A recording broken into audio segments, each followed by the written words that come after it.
Hello everyone, কেমন আছো সবাই? অনেক দিন বাদে আরেকটা মিনি ব্লগ নিয়ে আসলাম। এটা পয়লা বৈশাখের ব্লগ, বাট তোমাদের সাথে যে এডিট করে শেয়ার করব সেটারই সময় হচ্ছিল না।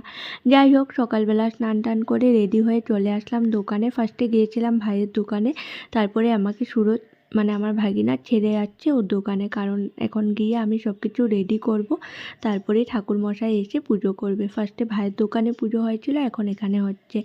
তো যাই হোক, অনেক দিন বাদে ভিডিও শেয়ার করছি। এখন তো রিভি স্কুলে যাচ্ছে, তো মানে নিজের লাইফে এতটাই ব্যস্ত হয়ে গেছি না যে কিছু শেয়ার করব তোমাদের সাথে, সেটা সময়ে হয়ে উঠছে না, কারণ এডিটিংয়ের সময়ে দিতে পারছি না। মানে জানি না এটা কতদূর কি কন্টিনিউ করতে পারবো কি পারবো না, কারণ অনেক দিন গ্যাপ হয়ে যাচ্ছে।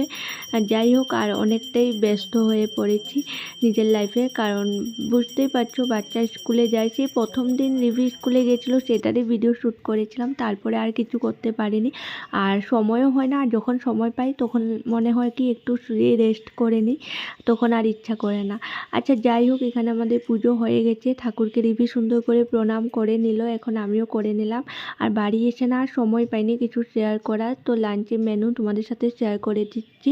সজনে পাতা দিয়ে ডাল হয়েছিল, কচুলতি মাছের ডিম দিয়ে হয়েছিল, ঝিঙ্গেও মাছের ডিম দিয়ে হয়েছিল, আর মাছের তরকারি ছিল।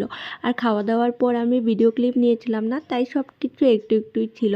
তো চলো, আজকে ব্লগটা আমি এখানেই শেষ করছি। কেমন লাগলো জানিও। টাটা।